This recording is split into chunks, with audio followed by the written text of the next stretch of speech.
저는 명절마다 그 보석함을 꺼냅니다. 빨간 벨벳을 손가락으로 쓸어내리면 제 손등의 주름 사이로 세월이 부서져 내리지요. 30년. 시집 올 때 시어머니께 받은 첫 금반지부터 남편이 돌아가시기 전 마지막으로 사준 반지까지 모두 열돈이었습니다. 제 평생의 재산이자 자랑이었어요. 보석함을 열 때마다 반짝이는 금빛을 보면서 저는 생각했습니다. 나도 뭔가 남긴 게 있구나. 아이들에게 물려줄 게 있구나. 얘들아, 밥 차렸다. 제가 부엌에서 소리쳤습니다. 손녀 지우가 달려와 제 팔에 매달렸어요. 할머니, 그거 뭐야? 반짝반짝해. 아이의 눈이 초롱초롱했습니다. 응, 할미가 30년 동안 모은 거야. 내 엄마 아빠랑 너희들에게 물려주려고. 제가 대답하자 지우의 눈이 더 커졌어요. 우와, 진짜요? 거실에서 TV를 보던 며느리 수진이 부엌으로 들어왔습니다.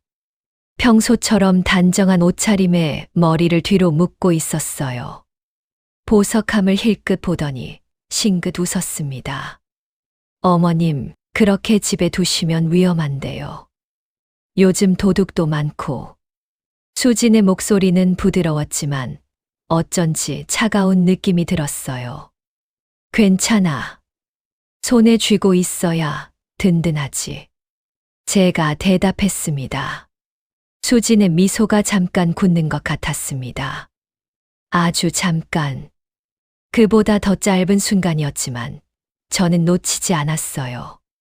30년을 며느리로 살아온 사람은 표정 하나에서도 온도를 읽거든요. 그래도 은행 금고에 맡기시는 게 더 안전하지 않을까요? 수진이 다시 말했습니다. 아니야. 이건 내가 직접 봐야 해.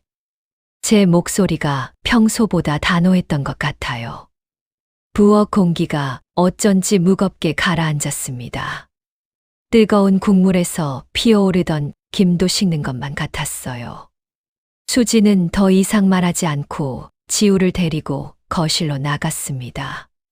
저는 혼자 부엌에 남아 반지를 하나하나 닦기 시작했어요. 부드러운 천으로 반지를 문지르면 30년의 때가 벗겨지며 본래의 광택이 되살아났습니다. 반지의 둥근 금빛 안에 제 얼굴이 찌그러져 비쳤어요. 주름진 얼굴, 흰 머리, 굽은 등. 세월이 만든 흔적들이 그대로 보였습니다. 하지만 반지는 여전히 빛나고 있었어요. 몇 번을 씻겨도 지워지지 않는 생활의 얼룩들이 있지만 그럼에도 빛나려는 작은 고집. 그게 저였고 반지였습니다. 이 반지처럼 저도 낡았지만 여전히 빛나고 싶었어요. 가족들에게 여전히 필요한 사람이고 싶었습니다. 식탁에 둘러앉았습니다. 아들 준호는 말없이 숟가락을 들었고 수진이 제 앞에 국을 떠다 놓았어요. 맛있게 드세요, 어머님. 응, 고맙다. 제가 짧게 대답했습니다. 지우가 반짝이는 눈으로 물었어요. 할머니, 금은 왜 중요한 거야? 다른 보석은 안 돼? 아이다운 순수한 질문이었습니다. 제가 숟가락을 내려놓고 지우를 봤어요. 사람이 약해질 때 마음을 잡아주는 게 있으면 좋아. 할미는 이걸 보며 버텼단다.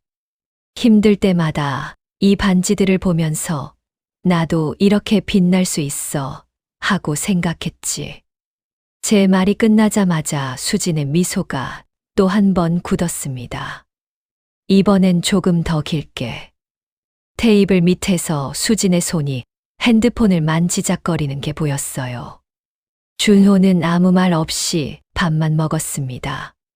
평소에도 말이 없는 아들이었지만 오늘따라 더 조용했어요. 뭔가 불편한 공기가 식탁 위를 맴돌았습니다. 국물이 목구멍으로 잘 넘어가지 않았어요. 기분 탓이겠지. 저는 스스로에게 말하며 억지로 밥을 떴습니다. 명절이 끝나고 모두가 떠난 다음 날, 집은 유난히 조용했습니다. 명절 동안의 소란이 거짓말처럼 사라지고 텅 빈 정적만 남았어요. 저는 설거지를 마치고 손을 닦다가 문득 생각났습니다. 어제 반지를 닦다 말았었지. 보석함에 다시 넣어야 하는데. 보통은 반지를 닦은 후 바로 보석함에 넣는데 어제는 손님들이 와서 정신이 없었거든요. 방으로 들어가 서랍을 열었습니다. 익숙한 빨간 보석함이 제자리에 있었어요. 손잡이를 잡고 뚜껑을 여는 순간 심장이 멎는 것 같았습니다. 벨벳 위가 텅 비어 있었거든요. 아무것도 없었어요. 반지가 있던 자리에는 둥근 흔적만 남아 있었습니다. 내가 어디 뒀더라. 제 입에서 먼저 변명이 나왔습니다. 저도 모르게 제 자신을 의심하고 있었던 거예요. 이불장을 뒤졌습니다. 베개 밑도 확인했어요. 서랍을 하나하나 열어보며 손으로 더듬었지만 반지는 없었습니다. 손이 떨리기 시작했어요. 열돈이면 시세로 400만 원은 되는 금액이었습니다. 하지만 돈이 문제가 아니었어요. 30년의 세월이 담긴 남편의 흔적이 남아있는 제 존재의 증거 같은 것들이었거든요. 아니야, 분명히 어디 두었을 거야. 제 자신에게 말하며 부엌으로 향했습니다. 싱크대 서랍을 열었어요. 수저, 젓가락, 국자들 사이를 뒤졌지만 없었습니다. 냉장고 위도 봤어요. 먼지만 수북했습니다. 화장실로 달려가 선반을 확인했지만 역시 없었어요. 거실 소파 쿠션을 들춰보고 TV 선반도 뒤졌습니다. 온 집안을 뒤지는 동안 숨이 가빠졌어요. 이럴 리가 없는데. 이럴 리가 없어. 1시간을 뒤진 후에야 포기했습니다. 정말로 없었어요. 열돈의 금반지가 흔적도 없이 사라진 거예요. 소파에 주저앉았습니다. 다리에 힘이 쭉 빠졌어요. 이럴 때 누구한테 전화해야 하나? 경찰, 아니야, 경찰한테 전화하기엔 아직 이르지. 혹시 정말 내가 어딘가에 두었을 수도 있고. 핸드폰을 꺼내 아들 준호에게 전화를 걸었습니다. 신호음이 길게 울렸어요. 한참 후에 준호가 전화를 받았습니다. 여보세요, 엄마. 목소리에 피곤함이 묻어났어요. 준호야, 혹시 어제 금반지 본 거 같니? 제 목소리가 떨렸습니다. 금반지요? 아니, 왜요? 없어졌어. 준호의 목소리가 갑자기 또렷해졌습니다. 없어졌다고요? 엄마, 잘 찾아보세요. 어디 두셨을 거예요. 찾아봤어. 1시간 동안 온 집안을 뒤졌는데 없어. 제가 말하자 전화 너머로 잠깐 정적이 흘렀습니다. 준호가 누군가와 속삭이는 소리가 들렸어요. 아마 수진이와 얘기하는 것 같았습니다. 지금 갈게요. 준호가 말했습니다. 고맙다. 전화를 끊고 나니 더 막막했어요. 30분 후 현관 초인종이 울렸습니다. 준호와 수진이 함께 왔어요. 문을 열자 수진이 먼저 안으로 들어왔습니다. 어머님, 많이 놀라셨죠? 어디부터 찾아봤어요? 수진의 목소리는 차분했습니다. 너무 차분해서 오히려 이상했어요. 방, 부엌, 화장실 다 봤어. 제가 대답했습니다. 준호가 보석함을 들여다봤습니다. 텅 빈 벨벳을 한참 쳐다보더니 한숨을 쉬었어요. 엄마, 혹시 어디 다른 데 막히셨거나 은행에 넣으셨을 가능성은 없어요? 아니야. 분명히 어제 닦았는데 제가 강하게 부정했습니다. 수진이 조심스럽게 입을 열었어요. 어머님, 요즘 자주 깜빡하신다고 하셨잖아요. 그 말이 가슴에 박혔습니다. 뭐, 제가 되물었습니다. 수진이 준호를 쳐다보더니 다시 말했어요. 어제도 설탕 찾으시다가 소금 꺼내셨어요. 그리고 며칠 전엔 안경을 쓰고 안경을 찾으셨고요. 기억하세요? 준호가 수진을 말렸습니다. 야, 그런 말 하지 마. 아니, 사실이잖아요. 어머님도 인정하셨는걸요. 걱정돼서 말씀드리는 거예요. 수진의 말끝은 조심스러웠지만 그 조심이 더 날카롭게 들렸습니다. 치매. 그 단어가 공기 중에 떠다니는 것 같았어요. 직접 말하지는 않았지만 분명히 그 의미였습니다. 나는 안 잊어버렸어. 제가 목소리를 높였습니다. 하지만 제 목소리는 생각보다 떨리고 있었어요. 당당하게 말하려 했는데 오히려 불안하게 들렸던 것 같습니다. 그날 밤 잠이 오지 않았습니다. 천장을 바라보며 계속 생각했어요. 정말 내가 잊어버린 걸까? 치매가 온 걸까? 최근에 자주 깜빡하긴 했습니다. 냉장고 문을 열고 뭘 꺼내려 했는지 잊어버리거나 방에 들어가서 뭐 하러 왔는지 기억나지 않을 때가 있었어요. 하지만 그건 나이 들면 누구나 겪는 일 아닌가요? 아니야. 분명히 어제 닦았어. 보석함에 넣으려다가 그 순간 손님이 와서 깜빡한 거야. 그런데 그 다음이 기억나지 않았습니다. 반지를 어디에 두었는지, 정말로 보석함에 넣었는지, 아니면 다른 곳에 두었는지. 기억의 끝이 흐릿하게 사라져 버렸어요. 정말 내가 어딘가에 두고 잊은 걸까? 머릿속이 복잡했습니다. 한편으로는 수진의 말이 맞을 수도 있다는 생각이 들었어요.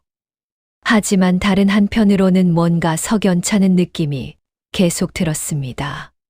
설명할 수 없는 불안감이 가슴을 짓눌렀어요.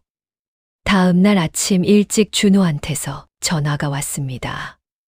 엄마, 우리가 도와줄게요. 오늘 오후에 같이 다시 찾아봐요. 그래, 고맙다. 제가 대답했습니다. 하지만 전화를 끊고 나니 이상한 기분이 들었습니다. 준호의 목소리에서 연민 같은 게 느껴졌거든요. 불쌍한 엄마를 대하는 그런 목소리. 치매 걸린 노인을 다루듯이 조심스럽고 천천히 말하는 그런 톤. 오후 2시 준호와 수진이 다시 왔습니다. 이번엔 지우도 함께였어요. 할머니, 지우가 달려와 제 허리를 안았습니다. 아이의 따뜻함에 조금 마음이 누그러졌어요. 우리 지우, 할머니 도와주러 왔어. 응, 나 탐정이야. 다 찾아줄게. 지우는 신이 나서 집안을 돌아다녔습니다. 소파 밑도 보고 화분 뒤도 확인하고 신발장까지 열어봤어요. 준호와 수지는 제 방을 다시 뒤지기 시작했습니다. 옷장을 열고 서랍을 하나씩 빼서 확인했어요. 저는 거실에 앉아서 그 모습을 지켜봤습니다. 제 방이 낯선 사람들에게 수색당하는 것 같은 기분이 들었어요. 내 집인데, 내 방인데, 왜 이렇게 초라한 기분이 드는 걸까요? 어머님, 혹시 은행 갔다 오신 적 있으세요? 수진이 서랍을 뒤지며 물었습니다. 은행, 왜? 제가 되물었어요. 혹시 금고에 막히셨을 수도 있잖아요. 며칠 전 일은 기억이 안 나실 수도 있고요. 아니야. 은행 안 갔어. 확실해. 제가 단호하게 말했습니다. 그럼 혹시 친구분께 잠깐 맡기셨거나 아무한테도 안 줬어. 제 목소리가 커졌습니다. 수진이 놀란 표정을 지었어요. 어머님, 화내시는 거 아니에요. 그냥 모든 가능성을 따져보는 거예요. 가능성은 무슨, 내가 어디 둔 게 아니라 분명히 말을 멈췄습니다. 분명히 뭐라고 말하려던 걸까요? 도둑이 들었다고. 70평생 이 동네에 살았는데 한 번도 도둑 맞은 적 없는데. 아니면 누군가가 가져갔다고. 그 생각이 머릿속을 스쳤지만 입 밖으로 꺼낼 수 없었습니다. 그건 너무 끔찍한 의심이었거든요. 내 가족을 의심한다는 것. 특히 같은 집에 사는 며느리와 아들을 의심한다는 것. 그건 상상조차 하고 싶지 않았어요. 준호가 깊은 한숨을 쉬었어요. 엄마, 너무 스트레스 받지 마세요. 천천히 찾아보면 나올 거예요. 스트레스는 무슨 30년 모은 거라고. 시어머니한테 받은 거, 남편이 사준 거, 내가 한 푼 두 푼 모아서 산 거. 제 목소리가 떨렸습니다. 눈물이 날 것 같았어요. 하지만 참았습니다. 지우 앞에서 우는 모습을 보이고 싶지 않았거든요. 수진과 준호가 눈빛을 교환했어요. 그 눈빛을 저는 똑똑히 봤습니다. 어머니, 이제 정말 노쇠하신 것 같아. 우리가 더 신경 써야겠어. 그런 눈빛이었어요. 동정과 염려가 섞인. 하지만 그 밑바닥에는 불편함도 있었습니다. 이제 우리가 어머니를 돌봐야 하나 하는 그 시선이 저를 자꾸 무력하게 만들었습니다. 평생 가족을 돌보던 제가 이제는 돌봄을 받아야 하는 사람이 된 것처럼 느껴졌어요.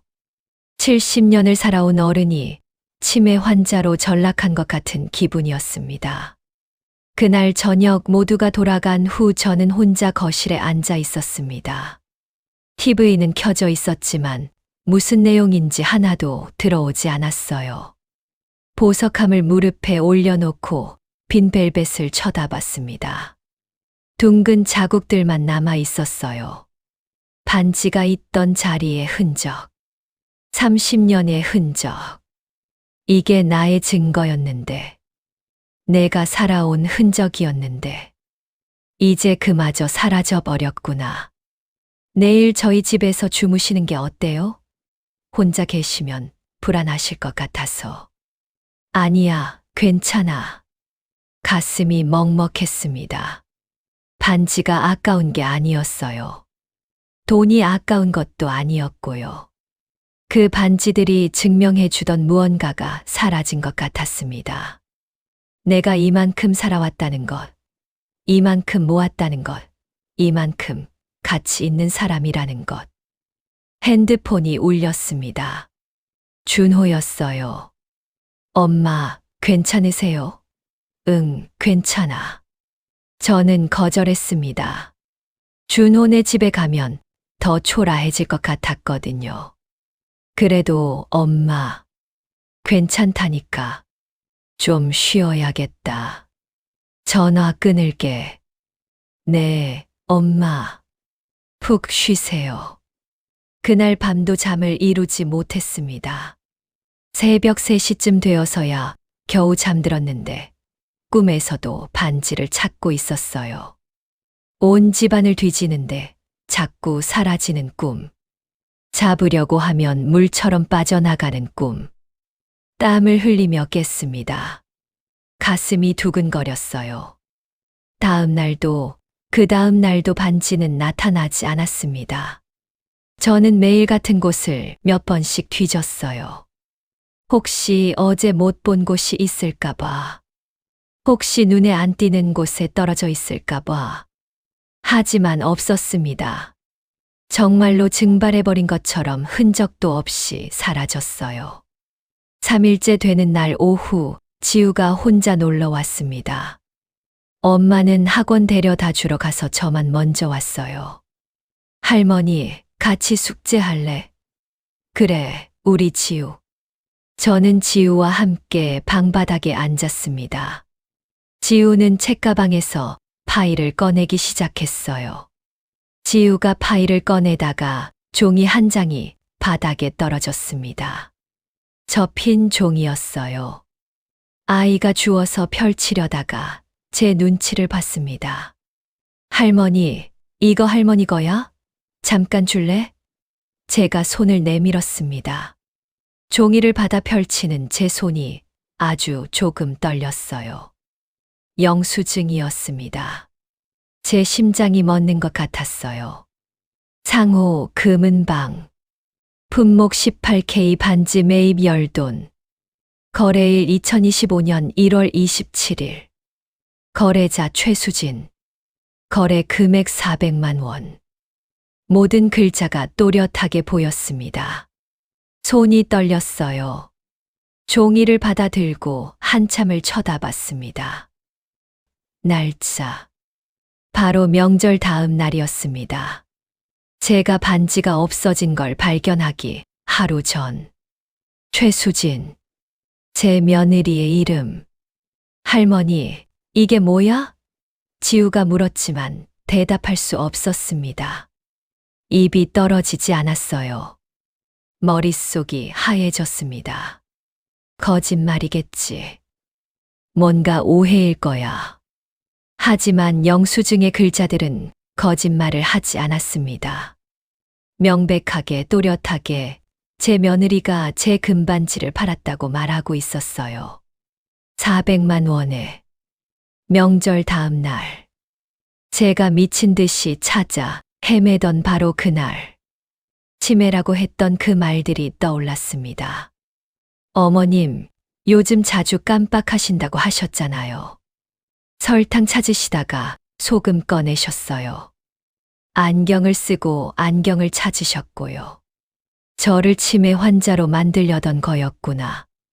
제가 기억을 못한다고, 잊어버렸다고, 노쇠했다고 믿게 만들려던 거였어요. 지우야. 제가 아이를 불렀습니다. 목소리가 떨렸어요. 응, 할머니? 이거 엄마 아빠한테 보여주지 마. 왜? 할머니가 먼저 확인해야 할 게 있어. 지우는 제 표정을 보고 고개를 끄덕였습니다. 알았어. 아이의 눈빛이 심각했어요. 7살밖에 안 된 아이도 느끼는 이 무거운 공기. 영수증을 주머니에 넣고 핸드폰을 꺼냈습니다. 준호에게 전화를 걸었어요. 신호음이 길게 울렸습니다. 준호야. 네, 엄마. 내일 관리사무소 가자. 관리사무소요? 왜요? CCTV 보고 싶어. 엄마, 그거 보면 더 상처받으실 수도 있어요. 제 말 잘 들어.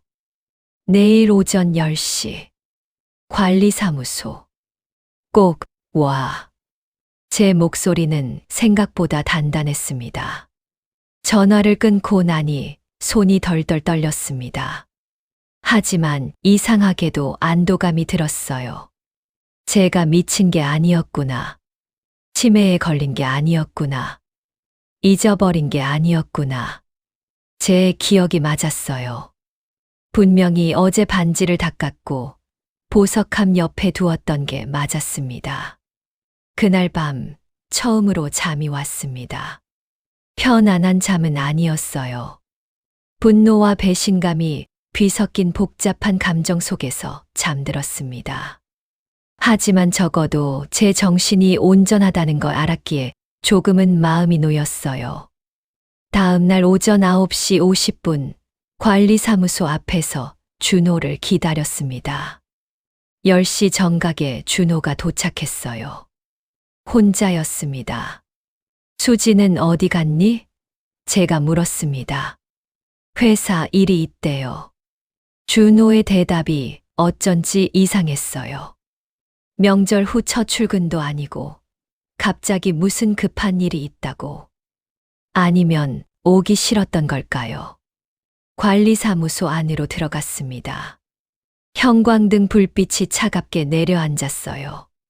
관리소장이 우리를 보고 인사했습니다. 어르신, 어서 오세요. CCTV 확인하시려고요? 네, 명절날 저녁 영상 좀 보고 싶습니다. 준호가 대신 대답했습니다. 관리소장이 컴퓨터 앞에 앉아 마우스를 움직였어요. 모니터에 우리 집 복도가 나타났습니다. 몇 시쯤 보시려고요? 8시부터 10시까지요. 제가 말했습니다. 네, 잠깐만요. 관리소장의 손가락이 빠르게 움직였습니다. 영상이 빨리 감기로 지나갔어요. 여기 8시 43분이네요. 잠깐, 이거 보세요. 관리소장이 마우스를 클릭했습니다. 영상이 정상 속도로 재생되기 시작했어요. 화면 속에 우리 집 현관문이 보였습니다. 문이 열렸어요. 수진이 나왔습니다. 검은 코트를 걸치고 있었어요. 평소에 즐겨 입던 그 코트. 손에는 작은 쇼핑백 하나. 흰색 쇼핑백이었습니다.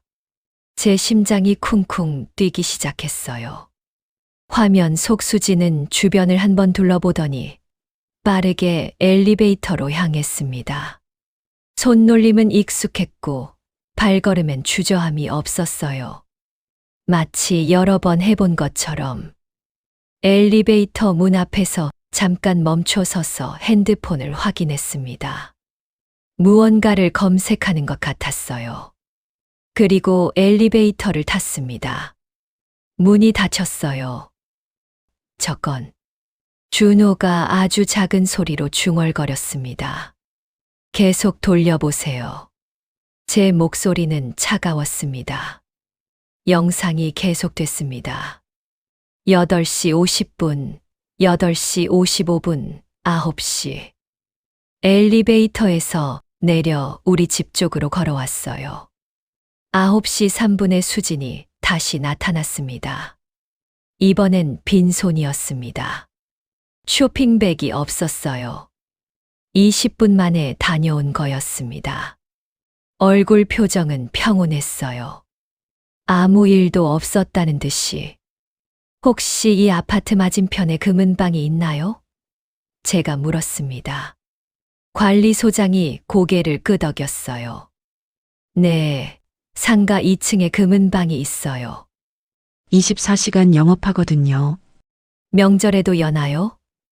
네, 특히 명절 후에 금 파는 사람들이 많아서 명절 다음 날에는 꼭 연대요. 제 추측이 맞았습니다. 준호가 의자에서 일어났어요. 얼굴이 하얗게 질려 있었습니다.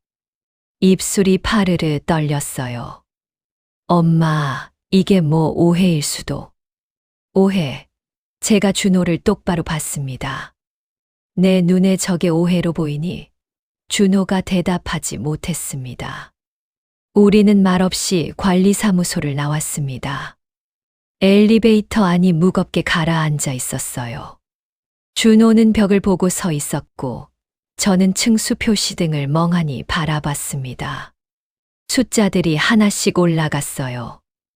1층, 2층, 3층, 4층, 5층. 우리 집이 있는 5층. 문이 열렸습니다.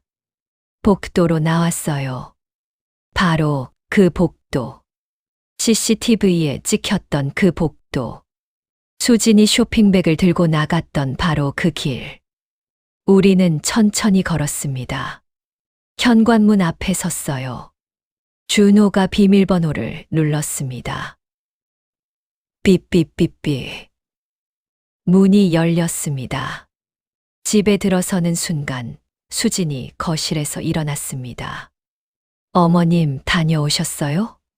밝은 목소리였어요. 아무것도 모르는 척. 평소와 똑같은 목소리. 하지만 제 귀에는 그 목소리가 금속처럼 차갑게 들렸습니다. 명절날 저녁에 어디 나갔었니? 저는 현관에서 신발을 벗으며 물었습니다. 수진의 손이 리모컨 위에서 멈췄습니다. 저요? 아니요. 안 나갔는데요. 8시 43분에 나가더라. 제가 말했습니다. 수진의 얼굴이 굳었습니다. 아, 그때요? 잠깐 편의점 갔다 왔어요. 쇼핑백 들고 내 과자 사러요. 거짓말이었습니다. 그것도 아주 자연스러운 거짓말. 준호가 거실로 들어와 소파에 앉았어요. 고개를 숙인 채 한숨만 쉬었습니다. 수진아. 제가 불렀습니다. 네, 어머니. CCTV 봤어. 수진의 얼굴에서 혈색이 사라졌습니다. 뭐요? 내가 나가는 거. 20분 후에 빈손으로 돌아오는 거. 다 봤어. 정적이 흘렀습니다. 지우가 방에서 나오려다가 분위기를 감지하고 멈췄어요. 수진이 입술을 깨물었습니다. 그게 어머님. 금은방 같이 수진의 눈이 흔들렸습니다. 아니에요. 진짜 편의점. 그럼 영수증 보여줄 수 있어. 저는 주머니에서 지우가 발견한 금은방 영수증을 꺼냈습니다. 종이를 펼쳐 식탁 위에 올려놓았어요. 이것도 설명해봐. 수진이 영수증을 봤습니다. 숨소리가 거칠어졌어요. 준호가 영수증을 집어들었습니다. 한참을 쳐다보더니 수진을 봤어요. 이게 뭐야? 여보, 내가 설명할게. 설명, 뭘 설명해? 엄마 반지를 내가 팔았다고. 준호의 목소리가 커졌습니다. 평소에 차분하던 아들이 처음으로 화를 내는 걸 봤어요. 아니야, 여보. 잠깐만 들어봐. 잠깐 뭘 들어.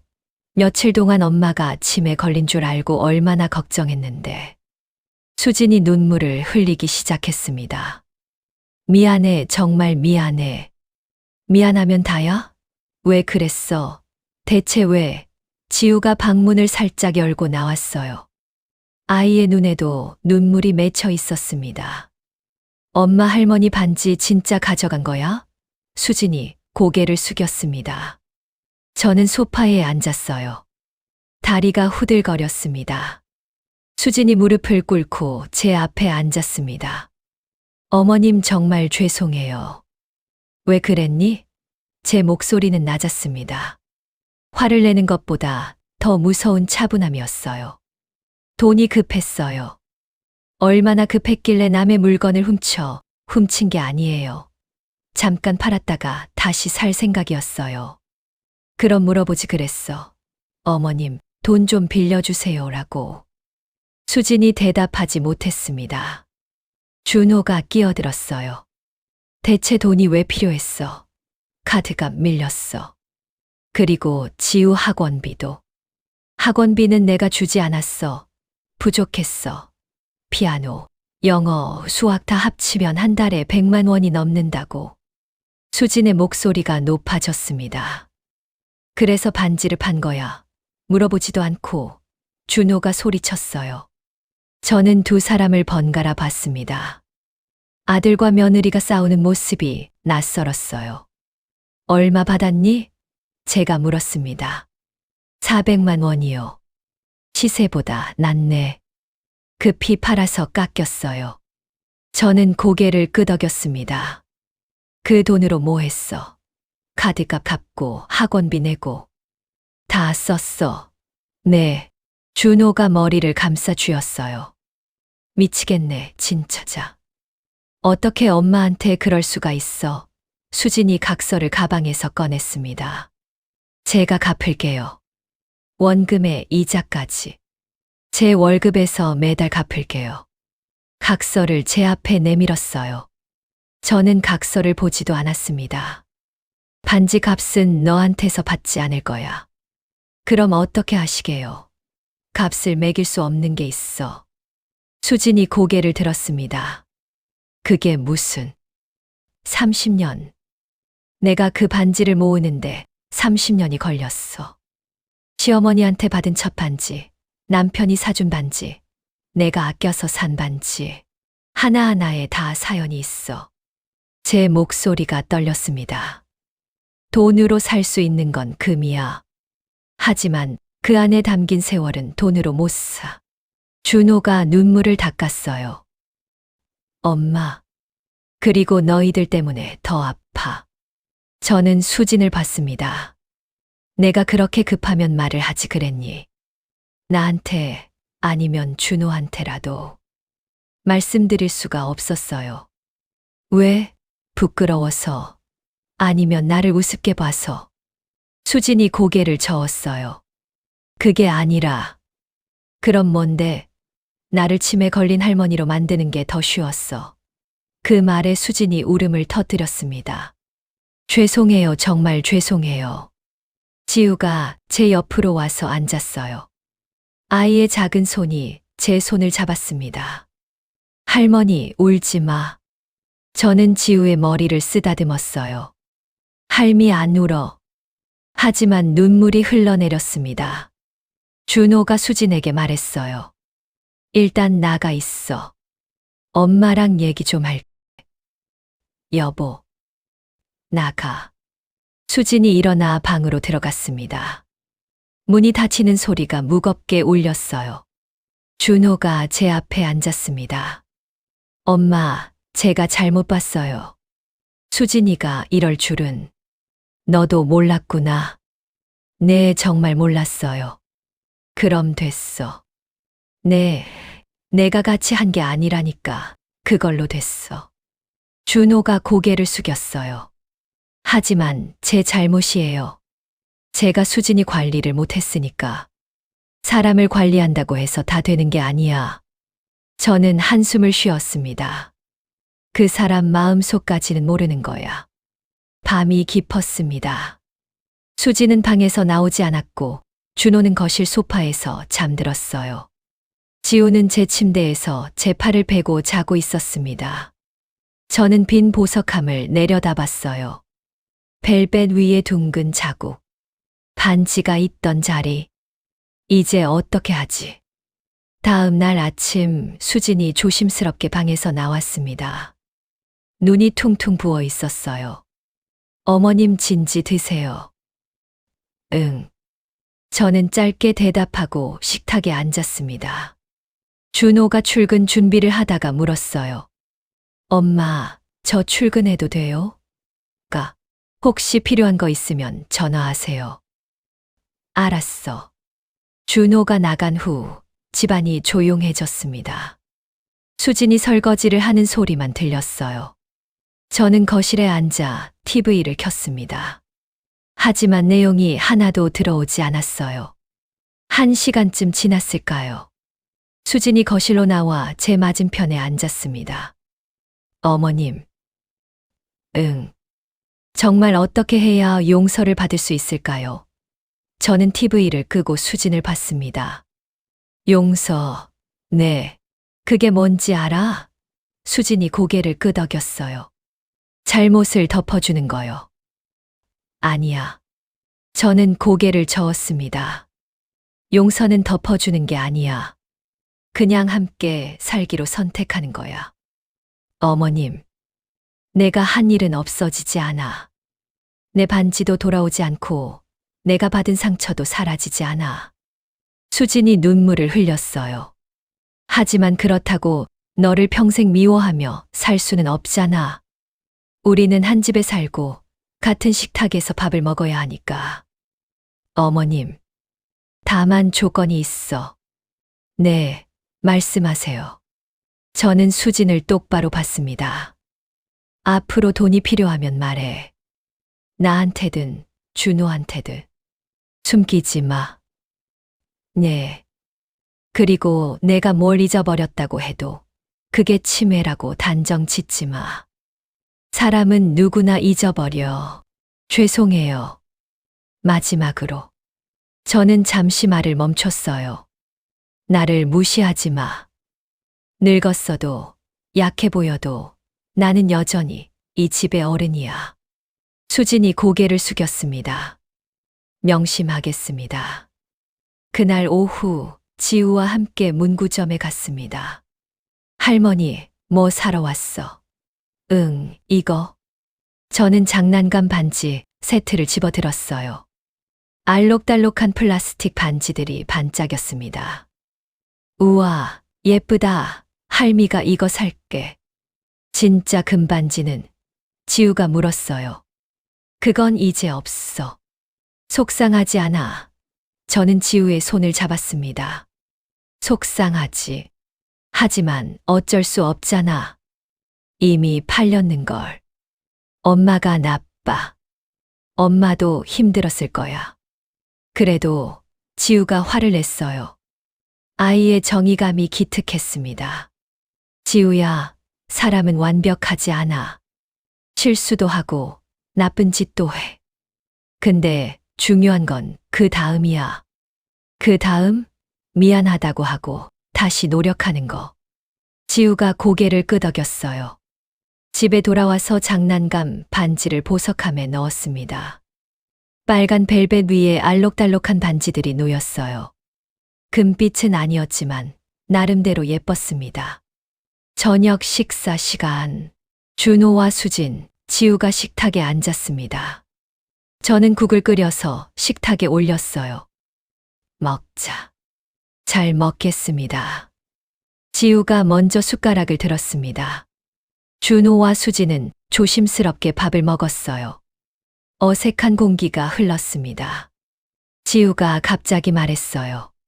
할머니, 새 반지 보여줘. 응, 문구점에서 산 거. 저는 방에서 보석함을 가져왔습니다. 뚜껑을 여니 알록달록한 반지들이 반짝였어요. 우와, 지우가 눈을 반짝였습니다. 준호가 보석함을 봤어요. 표정이 복잡했습니다. 엄마, 이제 이걸로 하려고. 금반지는 없어졌으니까. 엄마, 괜찮아. 이것도 예쁘잖아. 지우가 반지 하나를 집어서 제 손가락에 끼워줬어요. 할머니, 이거 어울려. 그래? 응, 할머니는 뭐 해도 예뻐. 저는 지우를 안아줬습니다. 아이의 체온이 따뜻했어요. 수진이 조심스럽게 말했습니다. 어머님, 제가 돈 모아서 꼭 다시 사드릴게요. 그건 내 마음대로 해. 난 이제 이걸로 충분해. 하지만, 수진아. 제가 수진을 봤습니다. 믿음은 다시 만들 수 있어. 다만 같은 모양은 아니겠지. 수진이 고개를 숙였어요. 네, 알겠습니다. 식탁 위로 김이 올라왔습니다. 따뜻한 김 속에 우리 가족의 얼굴이 희미하게 비쳤어요. 완벽하지 않은, 하지만 여전히 함께 살아가는 사람들. 저는 국그릇을 들어 한 모금 마셨습니다. 여전히 따뜻했어요. 부엌 창문을 여니 바람이 들어옵니다. 저는 천천히 말했습니다. 믿음은 다시 만들 수 있어. 다만 같은 모양은 아니겠지. 그 말 뒤에 긴 정적이 흐릅니다. 며느리가 아주 작은 목소리로 나지막이 말합니다. 죄송합니다. 저는 대답하지 않았습니다. 대신 국그릇을 건넸습니다. 식탁 위의 김이 다시 공기를 덮습니다. 그 김 속에 저는 제 얼굴을 잠깐 비춰봅니다. 여전히 주름지고 여전히 지워지지 않는 얼룩이 있지만 그래도 따뜻합니다. 문턱을 넘을 때마다 다짐합니다. 나는 여전히 이 집의 어른이다. 내가 지킬 것은 반지의 값이 아니라 식탁의 온도다.